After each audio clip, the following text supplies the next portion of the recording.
Hey, is this thing on? Are we recording? Can I get a tech person? Oh, for the love of EdTech. Hi, Corinne. Hi, Kara. How are you today? I'm awesome. How are you? I'm doing fantastic, and I'm super excited about our guest today. Yeah, who are we talking to? We are talking to Jim Rowley from the Montgomery County Educational Service Center in Dayton, Ohio. And I'm excited to hear what he has to say to us about all of his excursions within education. Yeah, Jim is just one of those people that has done so many different things and is extremely humble, but I feel like he's had such an impact in the Dayton area and beyond, and he's continuing to have that impact. I mean, his journey from education into technology and now into mindfulness and social emotional learning is just, it's so interesting. And to hear him talk about it, it's just going to be really awesome. Agreed. Well, let's see what he's got to say. Joining us today is Jim Rowley from the Montgomery County Educational Service Center in Dayton, Ohio. Welcome, Jim. Hi, how are you, Kara? And hi, Corinne. I'm great. We're so glad that you were willing to talk to us today. Sure, happy to do it. Great. So I'm just going to start off by asking you to tell us a little bit about your journey through education, because we know that you've had some interesting twists and turns, and you've done a lot of things that I would consider, I guess, fascinating within education. So I'm just going to let you take it away. Well, life is full of twists and turns, right? Everybody's is. With mine, regarding education and how I got into it, a little bit of serendipity. I was at the University of Dayton and really had every intention of becoming a lawyer. I wanted to be a criminal lawyer. I'd watched some TV shows and that looked pretty exciting to me. They were always driving nice cars. Yeah. And lots of exciting things happening to them. So very kind of immature view of the law, but that was where I was going. And then a little something called the Vietnam War came along. And I found myself in a situation where I discovered that if you were in the School of Education and were preparing to be a teacher, you could get an exemption. And so I took advantage of that and switched to the School of Ed and majored in political science and history, figuring that would be my route to law school because I would still have lots of hours in that content. And then, long story short, I ended up getting assigned to student teach at Centerville High School in 1969. Absolutely fell in love with teaching. They offered me a job, and that was the next 20 years of my life, being a teacher at Centerville High School. Oh, wow. So did you teach history or? I did. I started out teaching history and government. And I did that for about 4 years. I was really passionate about the environment. I loved the out of doors, fisherman and a hiker and canoeist. And back in the 1970s, the environmental movement was just a really powerful part of life in America. I wanted to be a part of that. So I went to Miami University's Institute for Environmental Sciences and earned my environmental science master's. And for my project, I wrote a textbook, a high school textbook, environmental studies, and offered that at Centerville. And somehow it became a very popular course. And I ended up teaching 5 sections per semester for almost 18 years. Oh, wow. So that was exciting on one hand, but anybody who's listening who was a teacher knows what it's like to teach the same class every day. Yeah. And to do it again the second semester. So if I'm honest, in the end, I kind of got a little, you were over it? I got a little bored. I had to figure out some way to bring some excitement into my life. Yeah. So can I ask you, when you started student teaching and you fell in love with education, what would you say at that time made you kind of fall in love with it? I was very fortunate to join a department where everything that we talk about today in terms of like creating learning communities and professional learning communities, all of that stuff, it was there in a most natural way. I just was brought into this group of people, about 8 people, who really loved thinking and talking about social studies and social issues. We were team teaching back then. We had lots of freedom to design curriculum. We weren't constrained by all the things that teachers are constrained with today. There was no high stakes testing. So it was just, I felt intellectually challenged. And then I just really enjoyed the kids. Really enjoyed the students. I just felt so fortunate I could have started somewhere else and maybe not liked it and left. So I know that eventually you were led toward technology. So I want to hear your journey to incorporating technology. So lots of people can identify with my journey because for most of my career, technology was an overhead projector, a film projector, and a mimeograph machine. So how sad, how old is this guy? Oh my God. You know what's sad is that's not that much different than what we had when we started. Yeah. I had an overhead projector, Yes. a TV that exactly. didn't work. I had we called it a Ditto machine. There you go. See, realize I had no idea, Corinne, you're dating yourself. I had computers, but they didn't work. They were just like back there. That was it. And I remember my methods course at the University of Dayton, and that was it. They did one night on technology, and it was like how to thread the film projector and whatever.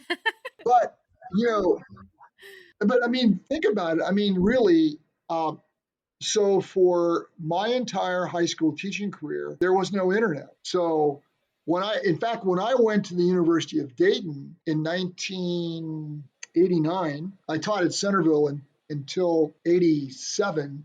And then I went to Ohio State and did my PhD work and ended up at UD as a professor in teacher education. But when I arrived there, phone messages were still being kept by a secretary on a little pink slip who put them in your mailbox. And there was no internet research. So, and then things began to change, of course, throughout the 80s.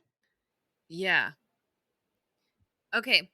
So, Jim, were there any personal experiences that kind of led you to wanting to integrate technology or use technology within your teaching? Yeah, it's a really good question. Of course, I was teaching in the 70s and 80s at Centerville, and technology was just emerging, though the technology beyond the film projector and the overhead, right? Lots of, talk about personal computers, right? And I thought, that's really cool. I had a lot of naive ideas about what I could do with a personal computer in my classroom. But I was teaching environmental studies, and I just thought, wouldn't it be great if my students had an opportunity to experience that, whatever it is, And so we, as a group, as my students and I, we did a fundraiser and we sold daffodil bulbs and raised enough money to buy an Apple IIe. So I'm proud to say I was the first teacher in Centerville High School to have a personal computer in his room, actually in the environmental studies lab. And so, the students,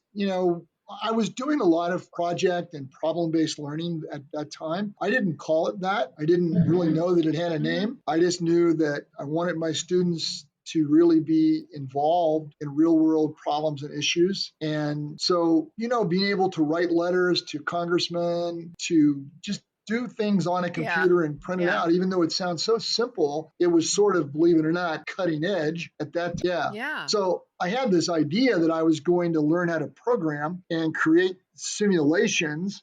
That never worked out. But of course, all the things that I dreamed about doing with the computer eventually came true. I'll give you an example. I did it. We had a really popular unit that I developed on grizzly bear management that was based on the fact that back in the 1960s, 2 young women were killed in Glacier National Park. They were the first 2 victims of a grizzly bear attack in our national parks. And they actually were killed on the same night, some 50 miles apart, by 2 different grizzly bears. So it became a really interesting issue about how do you manage grizzly bears who are protected in the park, and how do you manage bringing people in so that they can pursue their recreational interests. So, I had this idea I was going to design this simulation where people would walk through the woods and have decisions. Maybe Oregon Trail. Let's see. When did Oregon Trail first appear on the educational land? I don't know.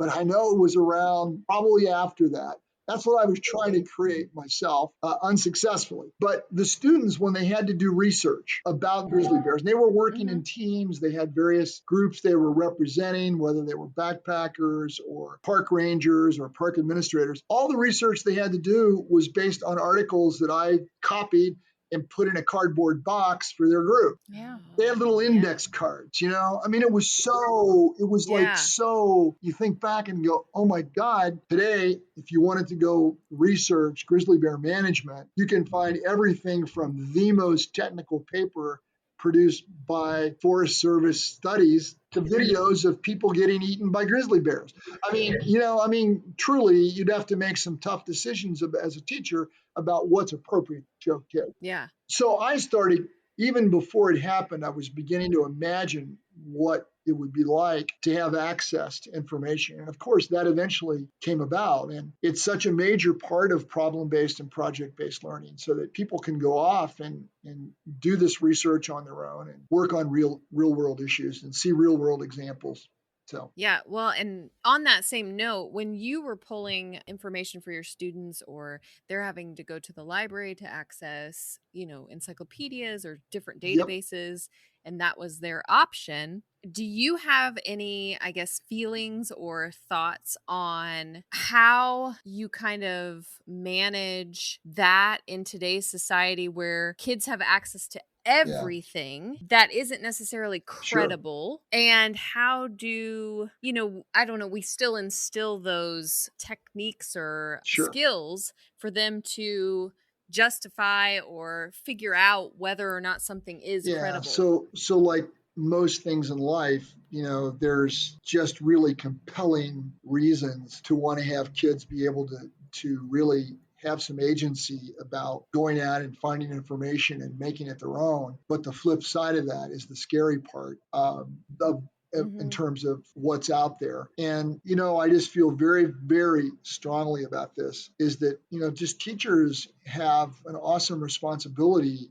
And I'm not talking about the tech teacher. I'm talking about any teacher who has his or her students doing internet research to really get serious about helping them understand what the source of the information is, what the biases are, and whether or not it's a legitimate source of information about the problem. So one of the issues we're dealing with now in our culture, which is very, very discouraging, is that we have a lot of people, in some respects, I feel like we failed as educators. I have a lot of friends who I taught with for many years, and we'll get together for a morning coffee and say, we must have did a horrible job, because how can we have so many people who don't understand that claims need reasons? That you just can't claim something to be true because you, quote, saw it on the internet or Facebook or Twitter. Claims need reasons. It's really simple. It's the foundation of a democratic society. And so we're in a very dangerous time right now. And of course, students are experiencing that. They're aware of the culture. They experience it in their homes. And I don't know who's going to fix the problem if teachers don't at least try. I'm sorry I went on so long about that, but it's something I feel I'm very concerned about it. Yeah. And I wanted your insight on that just because as Corinne and I both worked in a library, so many schools have gone away from having, licensed librarians. I understand. In order to, teach some of those skills, and especially at an early elementary level where, like I say all the time, I would have never survived college had it not been for my librarian. Sure.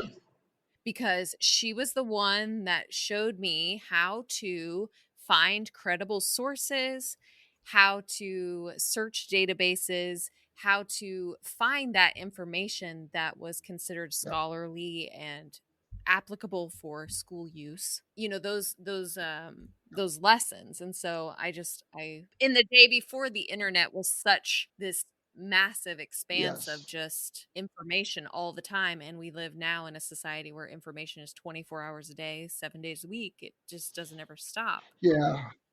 How what your take I mean, it's a quality of life issue in so many ways. I mean, I don't want to go back to where I don't have email or I can't look things up, on Google, but it comes at a price. And I'm not talking just about the price of misinformation and conspiracy theories and unfounded claims, but just the way that it has the potential to take over our lives in some respects. So again, that's a whole nother topic, but we all live with that on a daily Yeah. basis, making choices about how much we're going to let technology really control or drive our daily lives. Okay. Yeah. Well, and on the note of finding information and, looking things up, I want to hear more about your connection to the Challenger explosion. Oh my goodness. So you did some ancient history research. Yeah. So yeah, that was 1985. I was teaching at Centerville High School. President Reagan thought it would be a good idea to run a contest and see if they could find a teacher to launch into space. And it was a political move. It was the whole space shuttle program was struggling. People had taken it for granted. There had been 25 flights that had gone off without a hitch. And then all of a sudden, they started having problems getting vehicles launched. They had problems getting vehicles back. And there was a lot of criticism in the press of NASA and of the shuttle program. And I think in an effort to try to shore that up and bring interest back, they decided to create this spaceflight participant program and send a teacher first, and then they were going to send a journalist, and then they were going to send a poet. Well, I never got past the teacher, of course, because of what happened. But my students thought it would be a good idea for me to go into space. And when I read the application, the thing number one, I've always been interested in the space program. I grew up with it, and I was always fascinated about it. From an environmental study standpoint, the whole notion of being able to see the Earth from space and to really have that impact of what it means to be sort of spaceship Earth, that we're all on this planet alone, hurtling through space and time. All that sort of appealed to me. Mm-hmm. But the thing that really appealed was it said that if you were picked, you would get a year off school to travel around the world and tell stories about what it was like to be in space. Now, I thought that was really potentially very cool. So I applied and ended up being a semifinalist and then a lucky loser. So that was a life-altering experience for me, because up until then, I had been thinking about asking for a sabbatical so that I could take a year or two off of my teaching and go work on a doctorate. And I kept putting it off, and I had a young family and I couldn't afford it. And then the day that the shuttle blew up, I think that was January 28th, 1986. Within a couple of days, I was in the Human Resources office asking for an application for a sabbatical. So I got it and went to Ohio State, and then really began to get excited about university teaching and teaching teachers, which is what I did then for 23 years at the University of Dayton. Oh, wow. And while you were there, how did my technology life evolve? Yes. Well, it did, of course, because now it was ubiquitous, right? Now we've got some stuff going on, right? Yeah. We've got an internet and we have, email and so forth and so on. So one of the things that happened was, after the Challenger disaster, the families of the lost crew members organized or formed a foundation called the Challenger Foundation. And their goal was to build a series of learning centers around the world where middle school kids could come and have an experience, a simulated experience of going into space and being on a space station. And I wanted to do something to help the families. And I was at the university and I was looking to build my career. And so I approached the Dayton Public Schools and asked if they would be interested in helping build such a center in Dayton. And one of those examples of, be careful what you ask for, you just might get it. And the superintendent, like in one meeting, said, let's do this. $500,000 commitment, which was a lot of money then. And they converted an old metal shop at Kaiser Middle School into the Challenger Learning Center. And I was the director there for 2 years, and we had kids coming from all over the greater Dayton area to participate. And that was exciting because now I'm being able to really push ahead with this notion of problem-based and project-based learning, because the kids are on a mission. They've got to work together. They have to communicate with each other. They're using robots. They're solving problems. So it was just really a cool thing. And I was the director there for a couple of years. And then I was sort of nudged that, Jim, it might be time to actually come back and start writing some papers because you are, after all, a professor on the tenure track.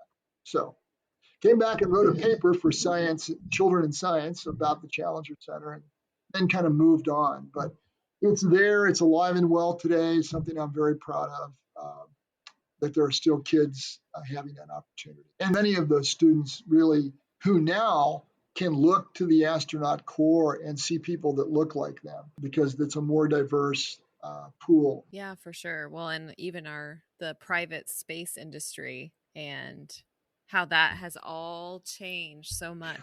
But the other thing that happened at UD was there were so many things happening technology-wise, and Sinclair College approached the University of Dayton and they said, look, we're building this new building on our campus, which is going to be all about technology. It's going to be devoted to developing online classes, which was really sort of a radical idea at that point in time.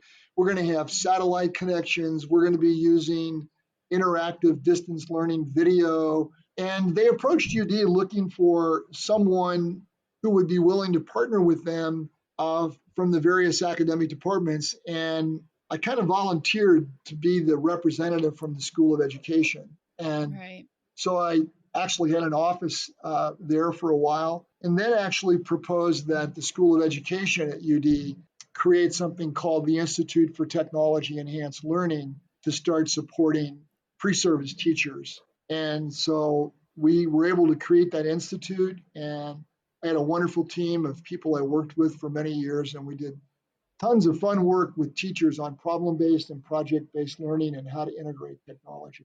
And that really took me through the end of my career at UD. Oh, wow. We have that conversation often about, and even talking to some like first year teachers, their struggle with integration of technology. A lot of times it's once they're out in the classroom, all of a sudden they're kind of expected to integrate this technology and they've never had a chance To use it, to do it. to learn how to Yeah. use it. Not only, I mean, Yeah. in even beyond just knowing how to use it effectively with students, I think is a big struggle for a lot of teachers. Yeah, it's everybody comes to teaching with a different personal biography. And, some people just bring a lot of positive dispositions about technology and gaming or whatever. That's just part of who they are. And they naturally want to try to involve kids in that because they enjoy it. And some people come with a biography that says, hey, I had a university student teaching experience where the teacher I worked with was great at technology integration. So I got to see that and I'm excited about it. And others come with a very different biography and they really don't, as Corinne said, they're not sure where to start. So I'm just a big believer that where you start is trying to make school feel less like school and more like a workplace, more like some place where you're involved in a project or a problem that is academically grounded, of course, in the standards, but where you're having to use the same technology tools that professionals in that field are using. So, in other words, try to emulate for those real world work experiences in the classroom. So getting kids we talk about collaborative learning. My God, think about it. I mean, back in the day, it was like put people in a group in your classroom and that was your group, right? And now we have Zoom and we've got all these other platforms, right? Too many to mention, where people can collaborate outside of school, right? In all kinds of interesting ways. And that's what people are doing in the world of work, especially, of course, last year we all lived there. But I'm not so much for tricks and stuff. I'm technology tricks. What are your technology tricks? Your favorite apps?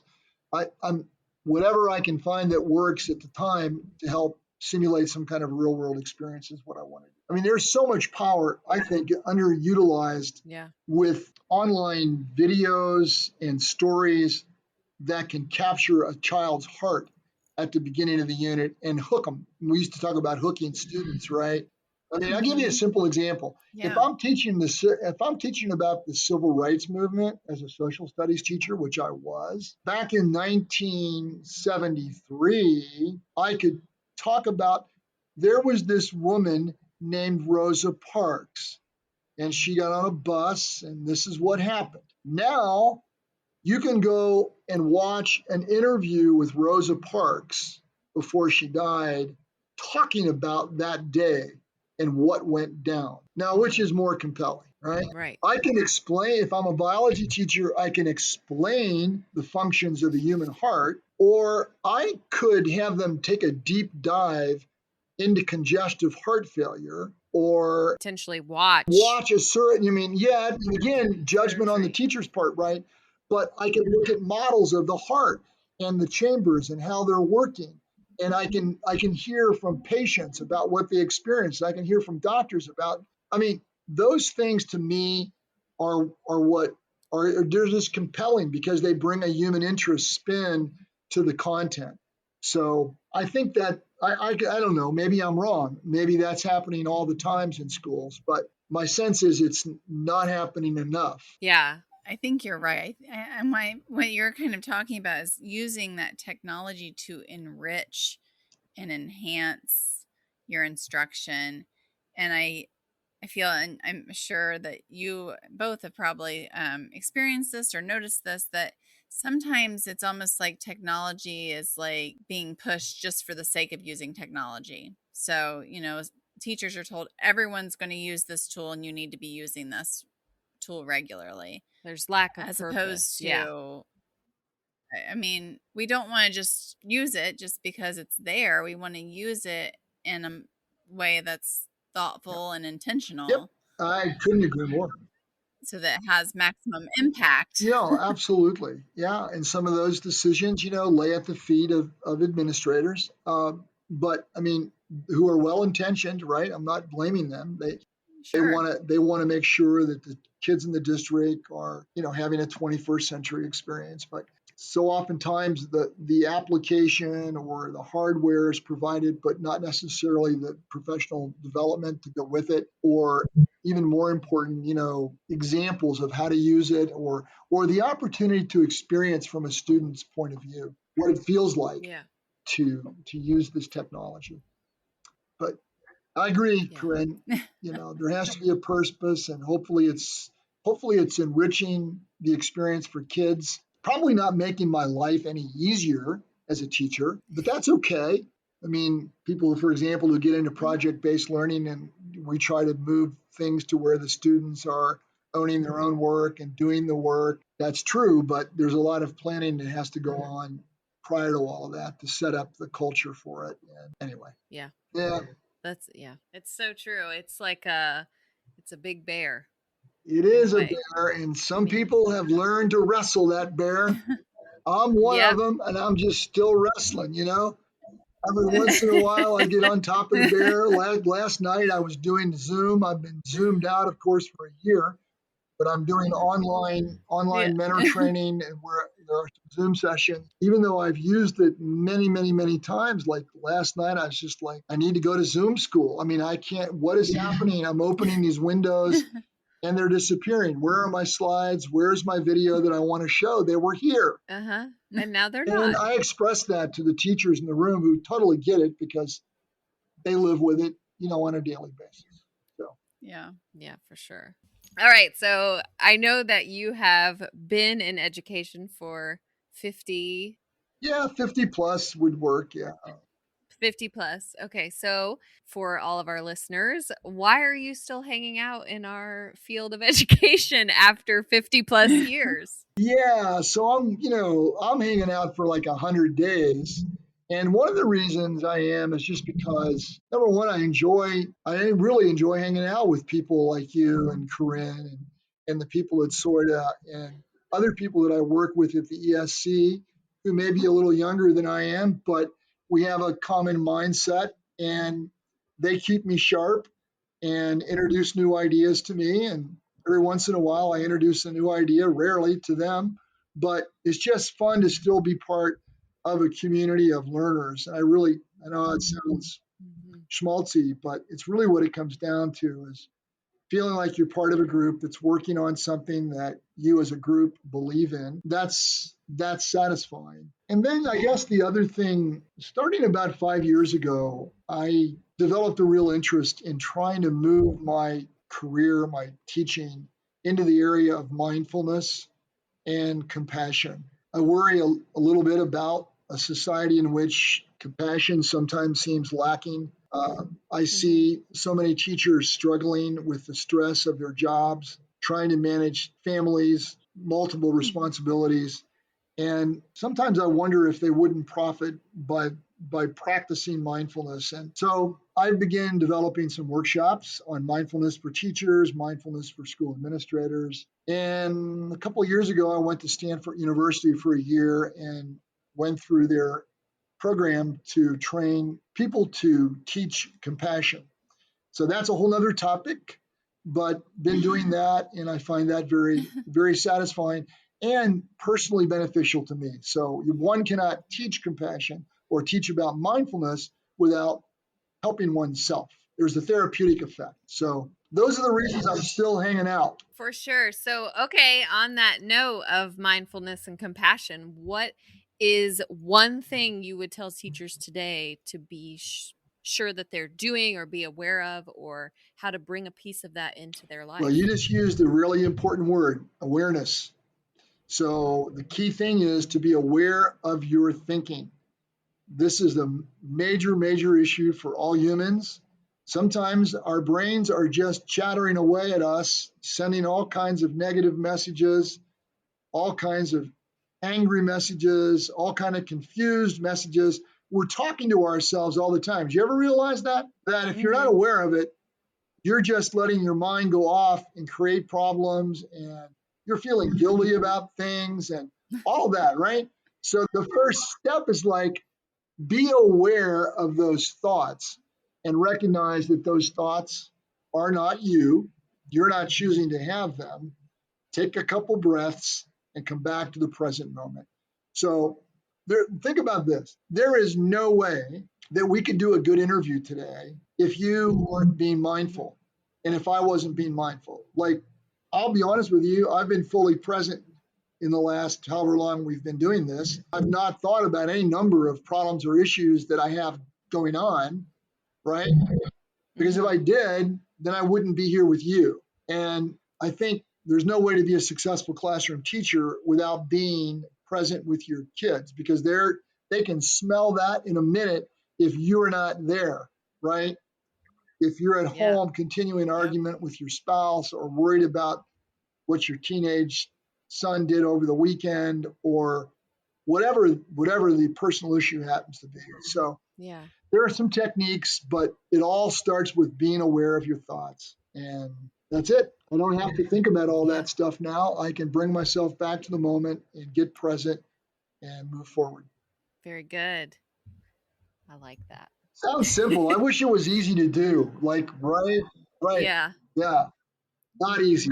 Yeah. Well, and it's kind of funny with you saying how the kids can sniff it out, because I always felt like any day like I didn't feel good, that I was teaching or whatever, it was like the one day you wish they just like recognize that you didn't feel good. But it was usually that they recognized that you didn't feel good. So it was like intensified 10 times, for sure. Because you were off. Right. And and they pick up on that. So, and you were probably no doubt a smart enough teacher that you understood that being transparent with kids and saying, look, I'm not feeling well today. I need you guys to help me out here. That for the most part, kids are pretty responsive to that. They've not hardened their hearts quite yet. That's coming, right? Therefore the need for compassion, right? So, yes. Yeah, very true. Well, thank you for joining us today, Jim. It's been so great talking to you. Well, it was my pleasure. I really enjoyed the opportunity to do that. It brought back a lot of memories. So thank you for that.